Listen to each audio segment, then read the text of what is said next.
Logical ডিসক্রিপেন্সির নামে যেভাবে সাধারণ নাগরিকদের হয়রানি করা হচ্ছে, বারংবার নথিপত্র যাচাইয়ের জন্য ডেকে পাঠানো হচ্ছে বিডিও অফিসে, এবং সেখানে যে লজিক্যাল ডিসক্রিপেন্সির মাধ্যমে 5টি বিষয়ের কথা বলা হয়েছে। যদি কোনো পরিবারে 6-এর অধিক সন্তান থাকে সেক্ষেত্রেও ডেকে পাঠানো হচ্ছে সাধারণ নাগরিকদের। আর তারই প্রতিবাদ জানিয়ে একেবারে মগরাহাট 1 নম্বর ব্লকের বস্তি থানা এলাকার যারা সাধারণ বাসিন্দারা রয়েছে তারা কিন্তু একেবারে ক্ষিপ্ত হয়ে উঠেছে।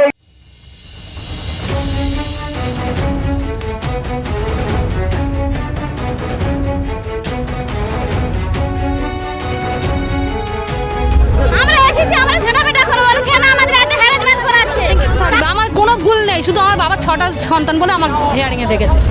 কি কি ডকুমেন্টস লাগবে না সেটা বলছে, কি কি ডকুমেন্টস লাগবে সেটা বলছে না। কিন্তু এই যে এসআইআর এর নামে আমার ঘরের সন্তানকে বিদেশি ঠাউরে দেওয়ার এক গভীর ষড়যন্ত্র। আমাদের এই এসআইআর বন্ধ করতে হবে, এটাই আমাদের দাবি। সরকার পুরোপুরি ব্যর্থ, মানুষকে পেরেশানির মধ্যে রেখেছে।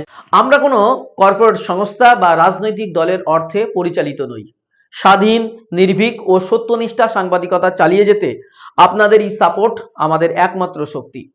আপনার যদি মনে হয় জিআই সত্য তুলে ধরছে, মানুষের কথা বলছে, প্রশ্ন তুলছে, তাহলে আপনার সামর্থ্য অনুযায়ী আর্থিক সহযোগিতা করে আমাদের পাশে থাকুন।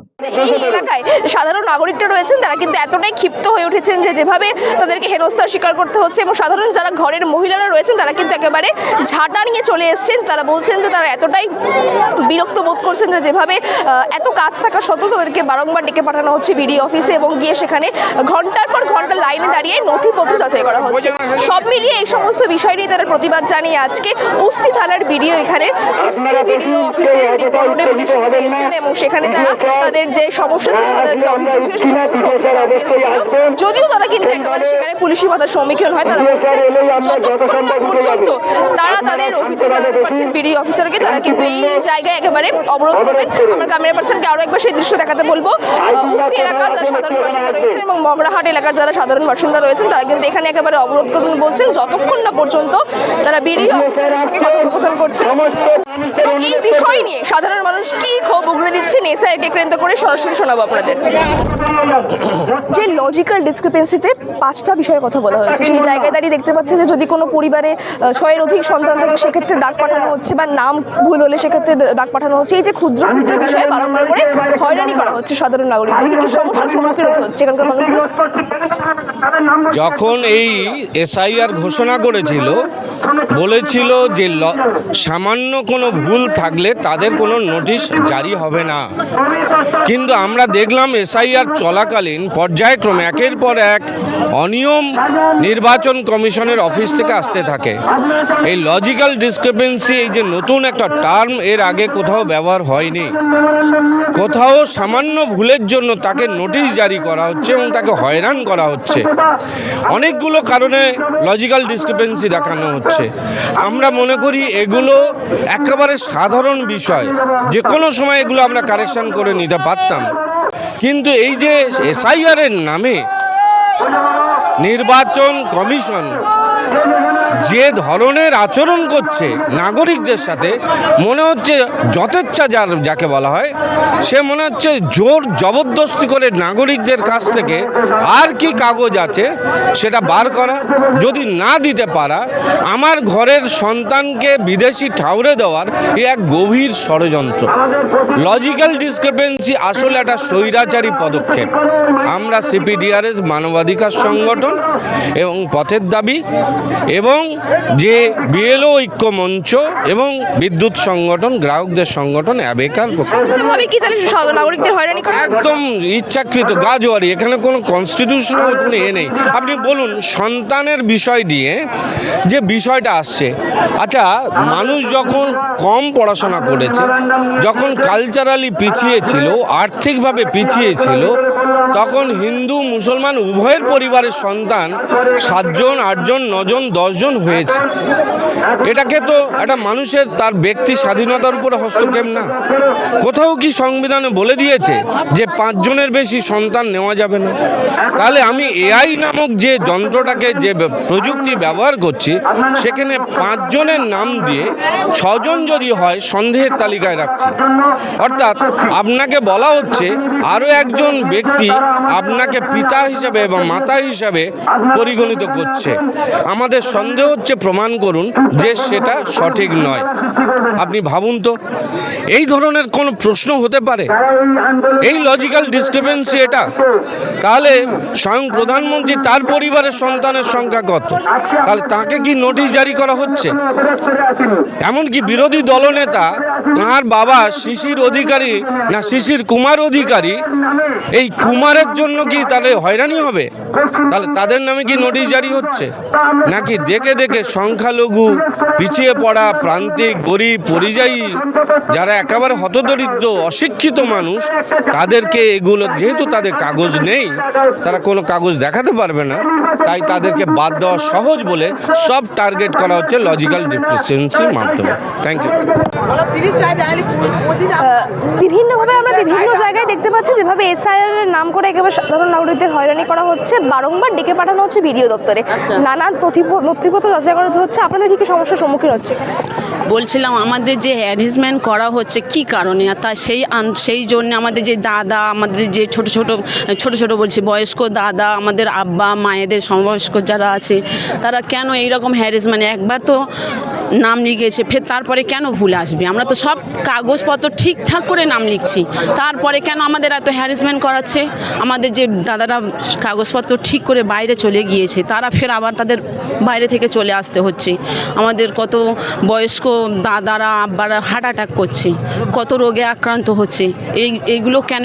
এই রোগের সম্মুখীন, এই বিপদের সম্মুখীন কেন আমাদের পড়তে হবে বারবার? একবার না, আমরা তো সব কিছু একটা একটা করে আমরা তো সব ঠিকঠাক করে নাম লিখছি, তাহলে কেন এইরকম উল্টোপাল্টা নাম আসবে? এরকম ভুল কেন হবে? আমরা সঠিকভাবে তো কাজগুলো করছি। কি জিজ্ঞেস করা হয়েছে বলুন, কি জিজ্ঞেস করা হয়েছে? হেয়ারিংয়ে আমাদের কি আমরা এখন হেয়ারিংয়ে যাচ্ছি না, আমরা এখন যাইনি।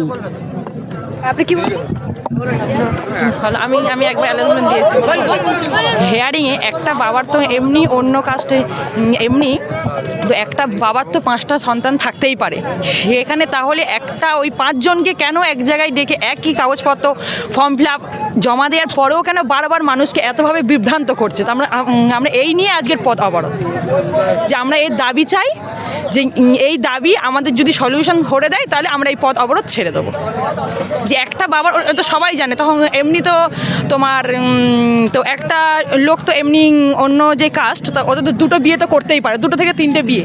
তাহলে যদি সেখানে বিভিন্ন তো সন্তান যদি 10টা হয়, বাবা তো একটাই থাকবে, তাহলে ওখানে কেন বারবার তো হ্যাঁ ওই বিষয়ে কেন বারবার ডাক করাচ্ছে? সেই নিয়ে আমাদের দাবি। তাহলে এসআইআর এর নামে যে মানুষকে এত বিভ্রান্ত কেন করছে, আমাদের এই নিয়ে দাবি। তো এই দাবি আমাদের মানতেই হবে, নইলে আমরা এই পথ অবরোধ ছাড়বো না। আপনি কি বলছেন? বলি 4টের বেশি সন্তান হলে ডাকা হচ্ছে কেন? এই কারণটা, একটা বাবা তো 6টা 8টা থাকতেই পারে। আমাদের মুসলিম সম্প্রদায় তো 6টা 8টা করে থাকতেই পারে, তো সেখানে হিয়ারিংয়ে বলছে যে 6টা কেন সন্তান হচ্ছে? তো বাবা কি অন্য জায়গা থেকে কুড়িয়ে এনেছে আমাদের? সে তো জন্ম দিয়েছে, তবু কেন আমাদের ডাকা হবে? আমরা কি সৎ সন্তান? এই নিয়ে হিয়ারিং ডাকা হচ্ছে। যে ইচ্ছাকৃতভাবে এরকম করা হচ্ছে নাগরিকদের হয়? হ্যাঁ অবশ্যই দেখছি তো আমরা। আমাদের হিয়ারিং কেন থাকবে? আমার কোনো ভুল নেই, শুধু আমার বাবার 6টা সন্তান বলে আমার হিয়ারিংয়ে ডেকেছে। তার কি বলছে এখন? আমি এখন আপাতত এখনো যাইনি, কারণটা দেখছি কেন, ওই জন্য তার আগে আমরা এসেছি। হ্যাঁ, গরিবরা খেটে খাবে, তারা বাইরে থেকে 2 পয়সার জন্য পেটের জন্য বাইরে গেছে, বাইরে থেকে ফের এইসব ঘরে আসতেছে, কাগজপত্র লোক পেরেশান হয়ে যাচ্ছে, ফের সেখান থেকে আসতেছে গাড়ি ভাড়া। তোরা গাড়ি ভাড়া দে এইসব কর। সারা 5 কিলো চাল দিয়ে দিতে সারা 1 কিলো করে দিয়েছে। হ্যাঁ বাবা, তোমার দাবিটা এখন কি? এখন দামি তুলতে হবে, এনআরসি তুলে নিতে হবে। হ্যাঁ, এসআরআই তুলে নিতে হবে, এ কোনো কথা চলবে না, পশ্চিমবাংলা আগুন জ্বলবে। 1947-এর আগে, দেশ ভাগ হয়ে যাওয়ার আগে আমাদের এখানে বাসিন্দা আমরা এই পশ্চিমবাংলার বাসিন্দা, আমরা এই পশ্চিমবাংলার বাসিন্দা। এখানে আমার বাবা, দাদু, তার বাবা, আমি যদি নাম বলতে বলে বলবো। আমার বাবার নাম আজি হক লস্কর, তার বাবার নাম জয়নুদ্দিন লস্কর, তার বাবার নাম শরীফ লস্কর। এই দেশ স্বাধীন হওয়ার আগে থেকে আমরা এই বাংলায় বাস করছি। আজকের বিজেপির গণেশ কুমার দালাল, তিনি বলছে যে এরা নাকি বাংলাদেশি। রোহিঙ্গা। আমরা এই রাজ্যের মানুষ, এই রাজ্যে থাকবো, আছি, থাকবো, এবং আমাদের এই এসআইআর বন্ধ করতে হবে, এটাই আমাদের দাবি। আমরা এসেছি পথের দাবি সংগঠন থেকে। আমরা সাধারণ মানুষ, আমাদের সরকার ব্যর্থ, সাধারণ মানুষকে পেরেশানির মধ্যে রেখেছে। কেন্দ্রের সরকার বলো, রাজ্য সরকার বলো, পুরোপুরি ব্যর্থ। আমাদের কাগজপত্র সবই জমা দিয়েছি, আমরা তার সত্ত্বে অনেক পেরেশানির মধ্যে থেকে। ভুল কাগজ দেওয়ার ফলে কি আপনাদেরকে ডেকে পাঠানো হচ্ছে? না না, ভুল কাগজ নেই। আমার বাপ, দাদু, আমার ঠাকুরদা, তাদের সব কাগজ আছে। আমার বাবা 2002 সালের নাম আছে। যারা প্রত্যেকে এসছে প্রত্যেকেই ডকুমেন্টস দিয়ে যাবে, কিন্তু একটাও কারোর ভুল হবে না। এটা একটা মানে সরকার মানে বিক্রি হয়ে গেছে। সরকার পুরোপুরি ব্যর্থ, মানুষকে পেরেশানির মধ্যে রেখেছে। আমরা এই যে সাধারণ মানুষ দিন আনি দিন খাই, এই কথাটা কেউ বলার মতো কোনো পার্টি বলছে না। যে যার ভোট ব্যাংকের রাজনীতি করছে, যার কারণে আমরা সাধারণ মানুষ আজ রাস্তায় নেমেছি। সরকার অনিবার্য এই এসআইআর বন্ধ করুক। ইলেকশন কমিশনার জানি না উনিও বায়োলজিক্যাল কি, কারণ প্রধানমন্ত্রী বলেছে বায়োলজিক্যাল, তাহলে মানুষ সম্পর্কে ওনার কোনো ধ্যান ধারণা নেই। কেননা উনি যদি সেই ধ্যান ধারণা থাকতো, একটা গোটা দেশের পক্ষে এই অরাজকতা বানাতো না। কারণ আজ সাধারণ মানুষ কি বিভ্রান্তে পড়ে আছে, রাতে শুলে ঘুম হয় না। মানুষ কাজ কাম সব বন্ধ করে দিয়ে এই কাগজ নিয়ে ছোটাছুটি, কিন্তু কোনো কাগজে কারোর ভুল নেই। আমি আজকের কাগজ নিয়ে গেছি, আমার অফিসার বলছে আপনার তো কোনো ভুল নেই। আমি বলছি তবু রিটার্ন এসছে। তাহলে এর জন্য আমি আর কি বলতে পারি বলুন? সাধারণ মানুষ আমরা এই প্রতিবাদে নেমেছি। আপনারা সকলে আমাদের সঙ্গে থাকবেন। আমি চাই মিডিয়ার মাধ্যমে সরকার দৃষ্টিভঙ্গ হোক, বা সরকার দেখুক যে সাধারণ মানুষকে কত পেরেশানি করছে। এবং মিডিয়ার মাধ্যমে যত মানুষ দেখছো তারাও মনে রাখবেন, আগামী সামান্য 200-500 টাকার জন্য এই রাজনীতি দলগুলোর খপ্পরে পা দিও না, এবং নিজেদের বাচ্চা কাচ্চাদের ভবিষ্যৎ কাগজপত্রগুলো এই আজকের যে এই পেরেশানির মধ্যে থেকে আমরা এসছি, এইগুলো আপনারা খেয়াল রাখবেন, মাথায় রাখবেন। আর এই রকম দুষ্টু সরকারকে আগামী দিন ভোট দেবেন না, আমি মানা করছি। আমরা সাধারণ মানুষ আজকের পথে নেমেছি, কি কষ্ট কি পেরেশানি বুঝতে পাচ্ছেন। এই বলে আমি আমার দেশবাসীকে আমি নমস্কার জানাই, প্রণাম জানাই। সকলে সুস্থ থাকবেন, ভালো থাকবেন। আমি মিডিয়াকেও ধন্যবাদ জানাবো, আপনারা আমাদের বক্তব্যকে সারা দেশের মানুষকে দেখাবেন। ঠিক আছে কি আমাদের ডকুমেন্টসগুলো ঠিক আছে, বার করতে বলো। কাদের ডকুমেন্টস ঠিক প্রমাণ হবে এখানটারই, সব বার করো, বার করে ঝেঁটাপেটা করবো। ডেকে পাঠিয়েছি এসআইআর শুনানিতে। হ্যাঁ, আমরা এসেছি, আমরা ঝেঁটাপেটা করবো। কেন আমাদের এত হ্যারাসমেন্ট করাচ্ছে?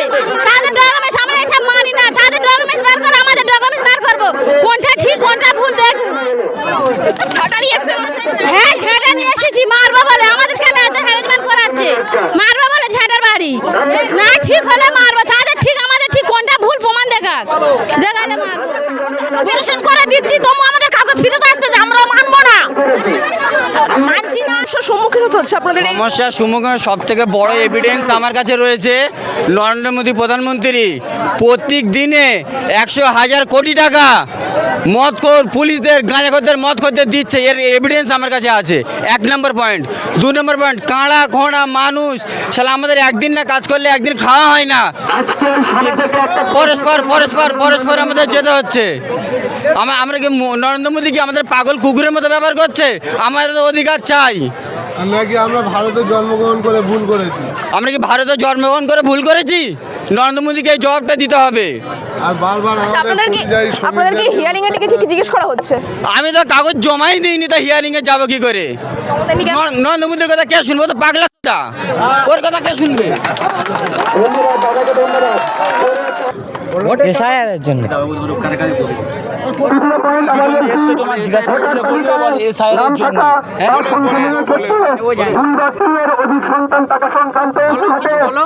এসআইআরের জন্য এইছি। সকলের নাম বাদ করে, আমাদের সকলের নাম তো বাদ করে গেছে, ওই আমরা এসছি এসআইআরের জন্য। এসআইআরের জন্য আমাদের সকলের নাম বাদ করে গেছে দয়া বলো বলো আমাদের ভোটারগুলো কেন কেড়ে দিচ্ছ তোমরা? এসআইআর নিয়ে বিভিন্নভাবে নাগরিকদের হয়রানি করা হচ্ছে, বারবার করে নথিপত্র যাচাইয়ের জন্য ডেকে পাঠানো হচ্ছে। সঠিক তথ্য দেওয়ার পরেও তাদেরকে অকারণে হয়রানির শিকার হতে হচ্ছে। এই বিষয় নিয়ে পশ্চিম যে মগরাহাট রয়েছে, সাধারণ মানুষের কী কী সমস্যার সম্মুখীন হচ্ছে? দেখুন, প্রথমে তো বলবো এই এসআইআর পুরো প্রক্রিয়াটা একটা পুরো চক্রান্তমূলক। সেটা ভারতবর্ষ সহ ভারতবর্ষের সমস্ত রাজ্যের মানুষ জেনে গিয়েছে। এই চক্রান্তকে প্রতিহত করতে হবে এবং এই জন্য আমাদের যে জীবন ব্যবস্থা, স্বাভাবিক চলাচল যে জীবন ব্যবস্থা আজ আমার পড়ানো ছিল সেটাও বন্ধ করতে হলো। এরকম শত শত মানুষ তাদের জীবন জীবিকা ছেড়ে তাদের বাঁচার জন্য রাস্তায় নেমেছে এবং তাদের অধিকার আদায় করে নিতে হবে। এটা আমাদের কর্তব্য, আমাদের দায়িত্ব। তার জন্য যতদূর পর্যন্ত যেতে হয় আমরা যাব। কতজনকে হিয়ারিংয়ে নোটিশ দেওয়া হয়েছে এই অঞ্চল থেকে? এখানে আমার অনুমান মিনিমাম তো এই কালিকাবত অঞ্চল বা মগরাহাট পশ্চিমের মিনিমাম 1 লাখের অধিক। 1 লাখের অধিক? 1 লাখ 80-90 হাজার হবে, 80-90 হাজার।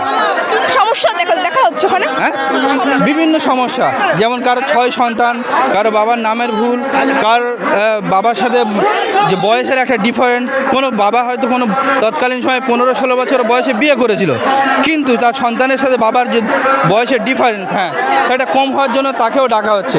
আমরা কি এই দেশের নাগরিক নই? এখানেই আমাদের জন্ম, আমাদের পূর্বপুরুষের জন্ম।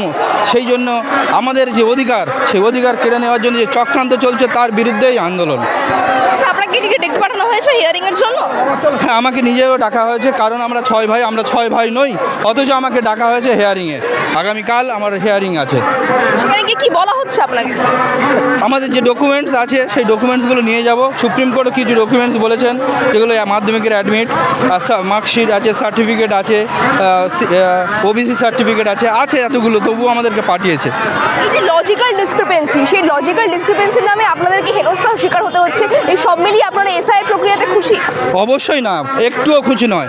এটা একটা আন্দোলন এবং এইটা আন্দোলনটা পরে বিদ্রোহের রূপ নেবে এবং বিদ্রোহের রূপ না নিলে আমাদের মানুষদের জীবন ব্যবস্থা ধ্বংস হয়ে যাবে। পরে আমাদেরকে সিটিজেনশিপ কেড়ে নিয়ে আমাদেরকে ডিটেনশন ক্যাম্প পাঠাবে এবং আমাদের জমি, আমাদের অধিকার, মা বোন সবাই এই চক্রান্তের শিকার হবে এবং শত শত মানুষও মারা যেতেও পারে। আপনারা কি চাইছেন? আমরা চাইছি যে এসআইআর মূলত এর আগেও হয়েছে তার আইআর নামে, এখন হচ্ছে এসআইআর। স্পেশাল জিনিসটা কি? স্পেশাল জিনিসটাই হলো চক্রান্ত। এই চক্রান্তটা কি? মানুষদের, বিশেষ করে সংখ্যালঘু এবং অশিক্ষিত মানুষ, যাদের কোনো সার্টিফিকেট নেই, মার্কশিট নেই, যারা পড়াশোনা করেনি, তাদেরকে হয়রানি হতে হবে এবং তাদের লক্ষ্য তাদেরকে ডিটেনশন ক্যাম্পের আগা নাগরিকত্বহীন করে দেওয়া, বেনাগরিক করে দেওয়া। এটা হচ্ছে তাদের চক্রান্ত। আরেকটা বিষয় বলবো যেটা হচ্ছে বিভিন্ন জায়গায় আমরা দেখতে পাচ্ছি বিশেষ করে মুসলিমদেরকে টার্গেট করা হচ্ছে। অবশ্যই, এটা তো অবশ্যই, এবং বিজেপির সমস্ত নেতা মন্ত্রীরা সেটাই কথা বলছেন এবং শুভেন্দু অধিকারী নিজেই বলেছেন 1 কোটি কেটে দিয়েছি। 1 কোটি রোহিঙ্গা আগে বলেছিল, 1 কোটি রোহিঙ্গা বাংলাদেশি এখানে বাদ যাবে। সেটা যখন পরে হলো না খসড়া তালিকায়, তারপরে ইদানিং করে বললেন যে 2002-এর সাথে 2025-এর ভোটার লিঙ্ক কেটে দিয়েছি, কেউ বাঁচাতে পারবে না এদেরকে, 1 কোটির বেশি মুসলিম বাদ যাবে। প্রকাশ্যে টিভিতে বলেছে, ক্যামেরাতে, আপনারাও দেখেছেন, মানুষও দেখেছেন। তাহলে কি শুভেন্দু অধিকারীর যে 1 কোটি রোহিঙ্গা বাদ দেবে এটা বাস্তবায়িত হতে চলেছে বর্তমানে? আমার তো সেই অনুমান। এটা তো এজেন্ডা, তো বিজেপিরই এজেন্ডা, যেটা জ্ঞানেশ কুমারের দিয়ে যেটা করানো হচ্ছে চক্রান্ত। বিজেপির টপ লিডার থেকে, এই সরকার থেকেই এই পরিকল্পনা করা হয়েছে। কারণ দীর্ঘদিন ধরে 14 বছর বিজেপি সরকার প্রকাশ্যে টিভিতে বসে একাধিক ঘৃণা ভাষণ মুসলিমদের জন্য দিয়েছে। তারা মুসলিমদেরকে বেনাগরিক করতে চায় বা ডিটেনশন ক্যাম্পে রাখতে চায়। এই একটা পরিকল্পনা এবং ধীরে ধীরে এটা সম্পূর্ণ হবে। এখন অর্ধেক, তারপর 70%, তারপর 100% করারই উদ্দেশ্য। এর সাথে আমাদের প্রতিবেশী, আমাদের হিন্দু ভাইরা, আমরা আপনাদেরও প্রতিবেশী, আমাদের ভাই, আমাদের যে চক্রান্ত হচ্ছে, এই চক্রান্তের বিরুদ্ধে আপনারাও পাশে দাঁড়ান। কারণ আমাদের ঘর যখন পুড়বে আপনার ঘরটাও বাদ যাবে না, মনে রাখবেন। তাই সকল জনগণ, সাধারণ মানুষ আমাদের সাথে থাকা উচিত এবং এই চক্রান্তকে আমাদের ব্যর্থ অবশ্যই করতে হবে। মানুষ যদি গণপ্রতিরোধ গড়ে তোলে কোনো সরকার তার জনগণের বিরুদ্ধে কোনো আঙুলও তুলতে পারবে না। তাই এটা জনপ্রতিরোধ একটা গড়ে তোলা দরকার। মানুষদের জীবনযাত্রা যাতে আবার পুনরায়ভাবে সঠিকভাবে ফিরে আসে এবং তাদের যে বাসস্থান জীবন ধারণের জন্য রুজি রুটিও সেটা যেন ঠিক হয়ে যায়। মগরাহাট পশ্চিমে যতজন মানুষের সঙ্গে কথা বলেছে প্রত্যেকেই বলছেন যে বিভিন্নভাবে অকারণে হয়রানি করা হচ্ছে। মূলত কী কী সমস্যার সম্মুখীন হতে হচ্ছে আপনাদের? সমস্যাগুলোর মধ্যে 5টা টাইপ অফ সমস্যা মূলত দেখা যাচ্ছে। তার মধ্যে দুটো হচ্ছে বয়সের, বাবা মায়ের বয়স। একটা সন্তানের সঙ্গে বাবা মায়ের বয়স 15 বছরের পার্থক্য হচ্ছে, তার হিয়ারিং নোটিশ আসছে। 50-এর বেশি হচ্ছে, হিয়ারিং নোটিশ আসছে। এটা কোনোদিন লজিক্যাল ডিসক্রিপেন্সি হতে পারে না, এটা অ্যাবসোলিউটলি ইললজিক্যাল ডিসক্রিপেন্সিস দেখানো হচ্ছে। আরেকটা ক্ষেত্র, কোনো বাবার যদি নাম 6 জন বা তার বেশি জন ব্যবহার করছে, নোটিশ আসছে। কোন সংবিধান আমাদের বলছে যে একটা বাবা মার 6 জন সন্তান থাকতে পারে না? থাকলে কেন আসবে নোটিশ? দ্বিতীয়ত, অনেক ক্ষেত্রে এমন নোটিশ আসছে যার বাবা মার 6 সন্তানই নাই, তারা 3 ভাই 4 ভাই, অথচ নোটিশ আসছে তোমার বাবার নাম 6 জনের নামে সংযুক্ত হয়েছে। এটা তো শুধুমাত্র হয়রানি হচ্ছে। আর সাধারণ মানুষের কাছে অ্যাভেলেবেল যা ডকুমেন্ট থাকে, 80% বা তার বেশি মানুষের কাছে যা ডকুমেন্ট আছে, Aadhaar card, voter card, PAN card, PAN হয়তো সবার নেই, অনেকের ব্যাংকের পাসবুক আছে, এই সমস্ত ডকুমেন্ট বা ইলেকট্রিক বিল, এইগুলো তো গ্রহণ করা উচিত ছিল। এইগুলো যখন গ্রহণ করবেন, একজন সাধারণ মানুষ কী ডকুমেন্ট দেখাবে? তাদের তো হয়রানির শিকার হতে হচ্ছে। নাম যখন BLO-N থেকে ARO-N আসছে বা হিয়ারিং যখন হচ্ছে, AROরা ডকুমেন্ট নিচ্ছে, জনগণ যা ডকুমেন্ট দিচ্ছে সেটা আধার হতে পারে, প্যান হতে পারে, যাই হোক দিচ্ছে, যখন সেখানে আপলোড করা হচ্ছে ডকুমেন্ট, কিন্তু ঊর্ধ্বতন কর্তৃপক্ষ সেই ডকুমেন্ট কিন্তু আবার ফিরিয়ে দিচ্ছে, যার অর্থ ফাইনাল লিস্টে তারা নাম থাকার সম্ভাবনা থাকছে না। সুতরাং কে জবাব দেবে? ARO-N থেকে বলছে আমাদের কাছে জবাব নেই, উপর থেকে ফিরে আসছে। সাধারণ মানুষ যাবে কোথায়? ব্লক লেভেল অফিসারদের কাছে আজকে আমরা ডেপুটেশনে জানতে চাইলাম, গ্রাম পঞ্চায়েত থেকে ডকুমেন্টস দেওয়া হচ্ছে যে রক্তের সম্পর্ক বা পারিবারিক রেজিস্টার, তোমার পরিবারে এতজন রয়েছে, এক বাবার এতজন সন্তান, বা ওয়ারিশন সার্টিফিকেট, সেই ডকুমেন্টগুলো তো ভ্যালিড হিসেবে গণ্য করা যায়। তাহলেও তো সাধারণ মানুষকে হয়রানির শিকার হতে হয় না। পঞ্চায়েতের দেওয়া কোনো ডকুমেন্ট এরা অ্যাকসেপ্ট করতে চাইছে না। বলবো, ভোটার তালিকা সংশোধনীকরণের জন্য SIR করা হয়েছিল, এই SIR প্রক্রিয়া আপনারা খুশি? অ্যাকচুয়ালি আমরা তো মোটে খুশি নয়। আমরা কেন, পশ্চিমবঙ্গের কোনো মানুষ খুশি নয়। তার একটাই কারণ হচ্ছে, এখানে কী কী ডকুমেন্টস লাগবে না সেটা বলে দিচ্ছে, কী কী ডকুমেন্টস লাগবে সেটা বলছে না। তাহলে আমরা যা দিচ্ছি সাপোর্ট হিসাবে সেটা ব্যাগে আসছে। আর পশ্চিমবঙ্গের মানুষ, শান্তিপ্রিয় মানুষ, পরিষ্কার বুঝতে পারছে এটা যে সম্পূর্ণ বিজেপির চক্রান্ত। বিজেপি একটা টার্গেট করে দিয়েছে, আমাদের বিরোধী দলটা শুভেন্দু অধিকারী 1 কোটি বাদ, যে কোনোভাবে হোক 1 কোটি বাদ দেওয়ার জন্যে বিভিন্নভাবে নতুন নতুন নিয়ম তৈরি করে সেই প্রসেস চালাচ্ছে আমাদের। এই ছাড়া কোনো রাজ্যে এই লজিক্যাল ডিসক্রিপেন্সিসের ব্যাপার তো আসছে না। শুধুমাত্র পশ্চিমবঙ্গে কেন? শুধুমাত্র পশ্চিমবঙ্গে এই লজিক্যাল ডিসক্রিপেন্সির অজুহাত দিয়ে মানুষকে কেন শুধু হয়রানির শিকার করতে হচ্ছে?